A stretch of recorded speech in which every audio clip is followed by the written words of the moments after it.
Here's Johnny. Take your stinking paws off me. Be quick. Be quick. You fools! You're in danger! He's alive! He's alive! Wait, 21 gigawatts! Hallelujah! Holy shit! You believe this? Jack Burt, me. We're pretty good to run, girly boy. Stop it!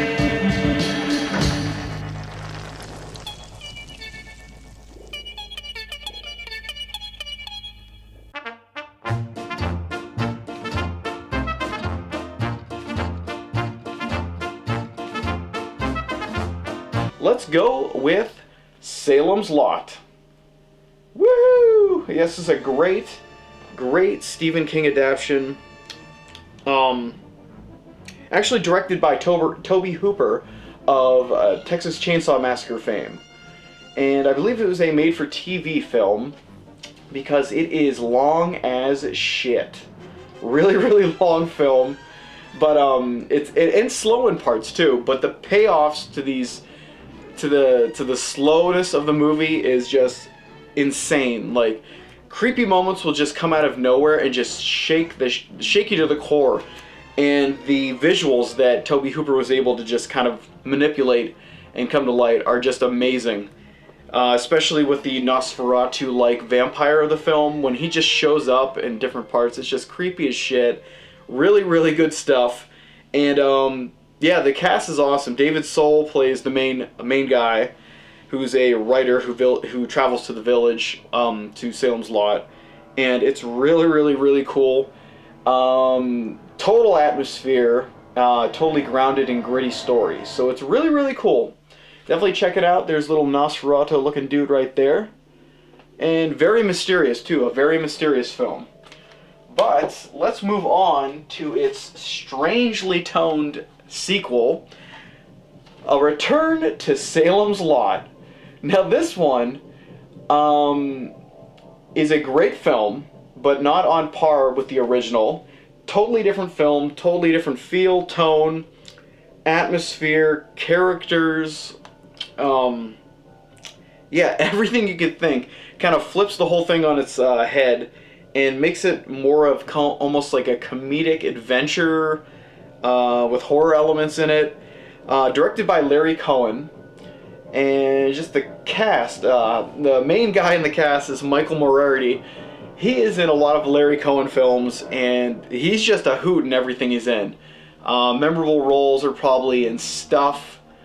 I'm trying to think of the other ones, but he is just out of control, such a smartass, and funny as all hell. But he's the main guy, and you're pretty much just following him as he has to deal with moving into this village where he used to visit as a child, and kind of just, it's all overrun by vampires, and he's just got to deal with that. He has a son that he finds out, and he travels with him too, and the son's just a total dick.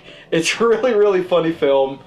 Interesting and strange. As you can see, it's from the Warner Archive collection, where I guess, what do they print them out, or it's not like a mass-produced disc, but yeah, it's a great film.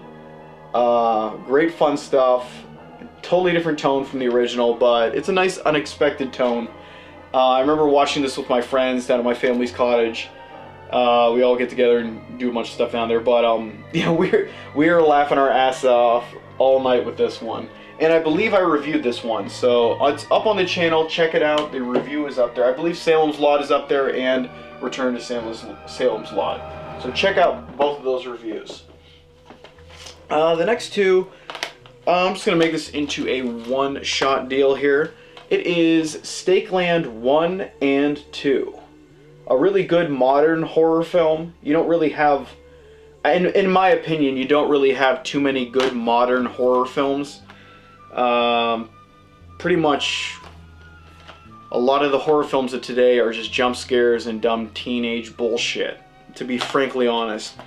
And I kind of cling more to the older movies. I can't get that out. But this one was actually a good surprise. It was, I believe it was an independent film. The first one came out of nowhere, under the radar, and kind of word of mouth brought this one to the light for a lot of people. And the sequel actually does a good job of continuing the story that the first one set up. Just in general, the atmosphere and kind of world that the director was Jim Mickle on the first one, and then the second one is Dan Burke and Robert Olson. But yeah, they do a great job in kind of fleshing out this really apocalyptic world where vampires kind of stalk people, and it's a post-apocalyptic landscape, so everyone's living in shanty towns and kind of trying to survive, and it's just a whole kind of, you call it, just a whole weird, strange, weird world that they set up in these films. Really, really good stuff. Decent. Definitely check it out if you're looking for something different, especially in the vampire genre. It's almost like a zombie film, but with vampires, so it's really interesting. Definitely check these out. If you're going to check any of them out, check out the first one for sure to see if you get hooked. But two good films. Good little series there. Alright, next up is little Asian flavor for us. It is a trilogy of films, and I picked this up from Arrow. It is the Bloodthirsty Trilogy. And the films on this little ditty are The Vampire Doll, Lake of Dracula, and Evil of Dracula. Now, I believe I have watched the first two films of the series. I'm not sure. Cannot remember. But it's, I mean, and it's not really a series where all the films kind of go together. They're all separate stories, just kind of combined. They're all in this series because they're all vampire inspired. So, yeah, just a great collection of films. I love the kind of the style of the Japanese filmmaking at this time, and it really does show some crazy mixtures of kind of hammer horror elements infused with kind of the Asian sensibilities of kind of cinema and just storytelling in general. It's really mystical, and has a great kind of mythology around their vampires. Really cool set. Definitely pick this up if you get the chance. The quality of the films and the transfers are amazing, and just a really cool gothic haunting set of films here. So definitely check it out if you get the chance.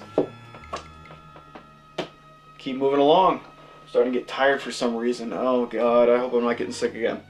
But next is From Dusk Till Dawn. Lost my train of thought. This one is a favorite of mine just because right when this came out, I was in high school, big into Robert Rodriguez, loved the hell out of Desperado, and this one came out, so excited to see it, saw it in theaters, loved it. And just love the cast in it. Harvey Keitel does amazing. George Clooney does a great job. Probably the only movie I like George Clooney in. I just don't like his movies. I don't know why. I don't know what it is. But yeah, he does an awesome job being the badass in this film. But yeah, it was a great combination of Quentin Tarantino's writing and Robert Rodriguez's very expressive direction. And just one hell of a good time. I know a lot of people always praise it for being a movie where it kind of flips the audience for a loop midway through, having it being a kind of more crime drama, and all of a sudden it's a horror movie with vampires everywhere. But yeah, just a fun movie overall. A lot of action, a lot of fun. You can't really go wrong. I don't really know why anyone would have an issue with this film in general. But From Dusk Till Dawn, one of my absolute favorites. Oh, and Salma Hayek's in it. I had a huge crush on her in high school. But yeah, just a great film in general. Fun stuff. Love it. Moving on to another movie that came out somewhat around that time period. And it is Bram Stoker's Dracula by Francis Ford Coppola. And this one is a great a great film about Dracula, obviously, and it's just a great award-winning cast. You've probably seen it. I mean, this is more of a mainstream movie, but Winona Ryder, Gary Oldman, even Keanu Reeves comes out of nowhere and does this little thing. But this is just a really, really gothic, rich imagery, visually expressive film with a lot of surreal elements to it. So it's almost like a horror fantasy come to life. So yeah, it's really, really, really great. And one of my all-time favorites of vampire films. Definitely check this one out. If for some reason you haven't seen it, definitely check it out. It's a great kind of tale about Dracula. Really, really great stuff. Don't look at me. But yeah, keep moving along. Next is another movie that came around that same time period. I guess they're all kind of grouped together. It is Interview with the Vampire. Stupendous cast with Tom Cruise and Brad Pitt taking center stage, along with that Kristen Dunst. I never knew how to say her name, but I don't care for her as an actress. I don't know. I like a lot of movies that she happens to be in, but I do not like her in movies, if that makes any sense. I don't know what it is about her. But yeah, I mean, I don't know. Can't explain it. I'm trying to think of the different movies that she's in that I like. Well, even that Upside Down, or I don't even remember the name of it is. I think it's Upside Down, where she's in it's like a romantic movie about her and another guy who fall in love, but they live on different parallel worlds that are hers is upside down, or he's upside down or something, and they have to like meet. Check that one out if I'm saying the title right. That one's really interesting. That Spotless Mind one, that one's good. But yeah, Interview with the Vampire. She's a kid actress in this one, so I guess she's tolerable for myself to have to watch her sufferably go through this. But she does an awesome job in this movie, so this is before she got oversaturated in the market, I guess. But yep, great flick, and really not much to say that people don't already know about it, because this is a really mainstream kind of film. But yeah, Interview with the Vampire. Next up is a fairly recent film. I can't remember what year this came out. I believe like 2010. But it is Daybreakers. And this was kind of an interesting spin on vampire lore. It's more of a sci-fi horror film set in the future where vampires have now outnumber human beings. And it's pretty much, the whole society is vampiric. So, I mean, everything's during the night, and it's just kind of the iconography of everything is really interesting to see, because all the advertisements and the posters and stuff in the world are all catered toward vampires. It's just a really, really interesting look at almost an alternate universe, if you would think of it that way. But Ethan Hawke does a great job in it. Willem Dafoe shows up for a little bit, and Sam Neill plays the main villain, who's kind of like a corporate head who runs the whole kind of society. And it's just an interesting world that the what are the brothers? The Spearig brothers. I believe they're Australian, I want to say. But yeah, they do a great job in this film and just fleshing out the whole world. A world where humans are used as kind of snacks and blood kind of donors. I don't know how to explain it, but yeah, definitely check out this movie if you kind of like sleek sci-fi horror films that just have a good style to them. But that is Daybreakers. And what are we moving on to next? Who knows?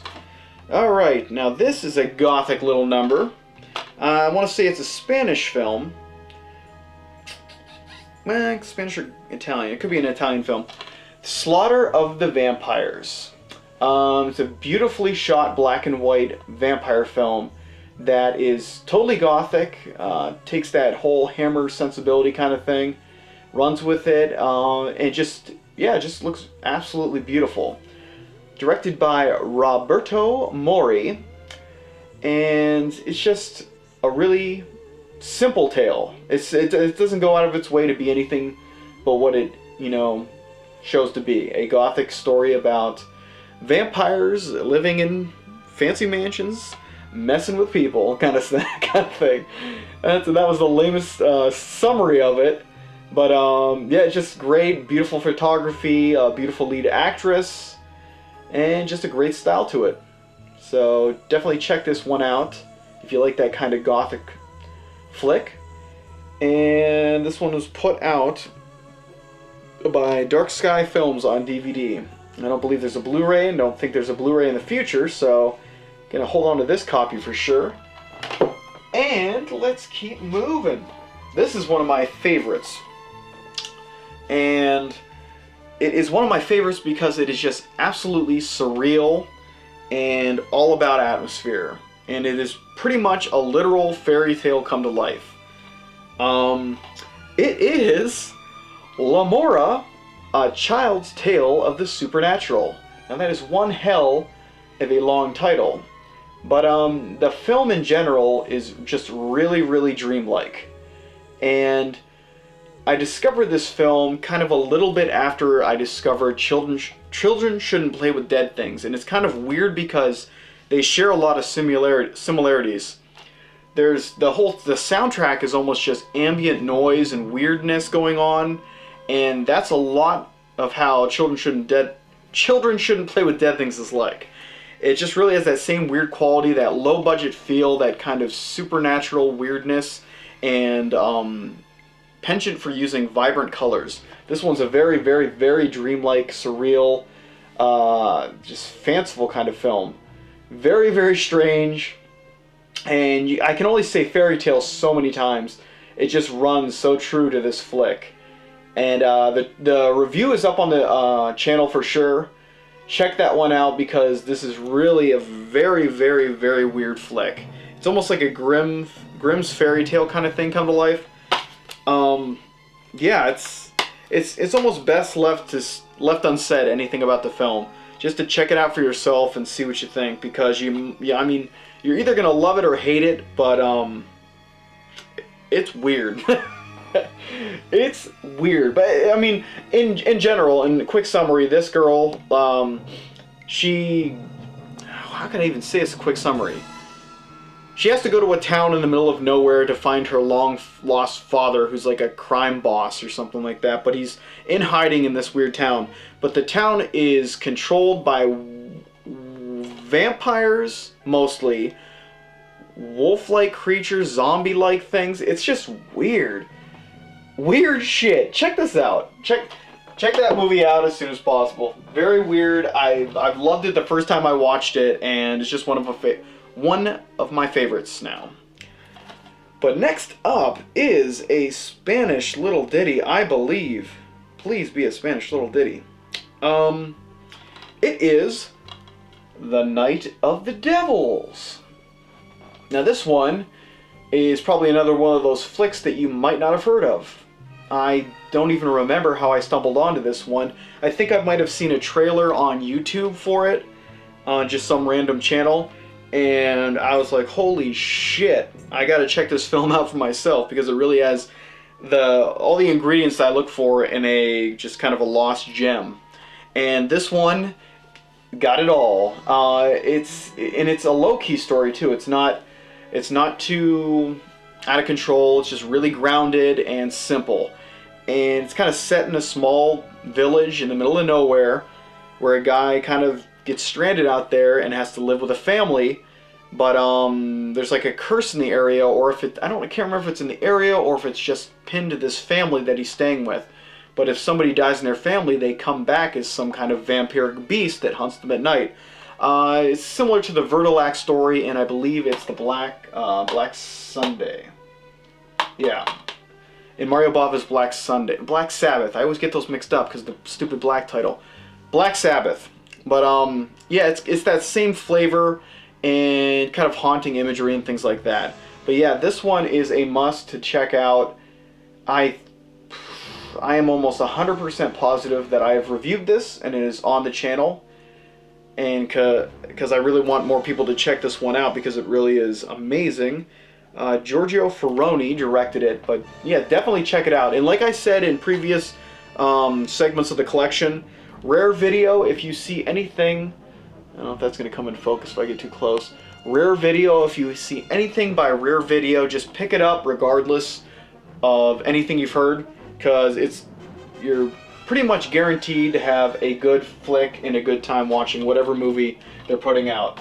Really great stuff. I've never been burned by them yet, and they just have a lot of random weird shit. I know they have a whole crime series, the Italian crime films. They put a lot of that stuff out, and I've loved all those ones. But yeah, definitely check out that film and check out the channel for the review for that one. Last, we are finally at the end of this little bastard of a video. I have the Redemption Gene Roland Vampire Collection on DVD. Boom, boom, boom. Where's the front of this damn thing? Ooh, is that naked? No. But, yeah, this has got 4 of his vampire films. I know he probably has a shitload more, because I honestly don't even know how many films Gene Roland has put out. He's just got a lot of random ones that not really a lot of people have seen. And for anyone who doesn't know, he's a French director whose almost surreal qualities of his films are dreamlike and just weird. I mean, really weird fantasy kind of stuff. But the movies in this collection are The Rape of the Vampire. Then we've got The Nude Vampire. Scandalous. Then we have Requiem for a Vampire. I almost said Requiem for a Vampire. And then we have The Shivers of the Vampires. And the only one I've actually seen out of these, because I was going to make it a goal of mine to watch all these and kind of review them. But I think before I had to move out of my house and then finally got back in, that I was watching Requiem for a Vampire, so this one. And I don't believe I got all the way through it because of all the hectic shit that was going on at that time. But yeah, it was a really strange flick from what I was seeing so far. But yeah, the quality of all of them look pretty decent, pretty sadistic, pretty perverted, pretty interesting. So that pretty much sums up Gene Roland's film career in general. I know his Grapes of Death zombie film is one of my favorites. Just a really strange, surreal, and like I said, dreamlike quality to it. But yep, I'll have to check all of these little sweet babies out some other time and let you guys know what I think. I think I actually even captured the video for Requiem of a Dream because I was planning on doing a review around that time. But I'll have to save that for another time. And we are finally at the end of this video. So I hope you liked what you saw, and hopefully you saw some films that you'd like to track down for yourself, see what they're all about, and maybe some of the actual reviews that I've done for some of them. Check those ones out as well. I know people have mentioned this before, saying, I can't believe you don't have this, and this of that genre. I actually have 6 or 7 big CD booklets of 400 each kind of thing, packed away downstairs actually, with just sleeves of movies in them, because I had to, in compromising in my marriage before I was divorced, I would take movies off of here because she was scared that the whole house would be taken over by movies. So I put them into DVD book sleeves to save more space, even though they weren't taking up that much space, because whatever. But so I don't have a lot of them to display because I, threw out the cases and cover art and all that stuff, and kind of condensed my collection into little into booklets. But these are the ones that I have to display, or ones that I've upgraded to Blu-ray that I'm able to display again. So it's kind of a work in progress thing.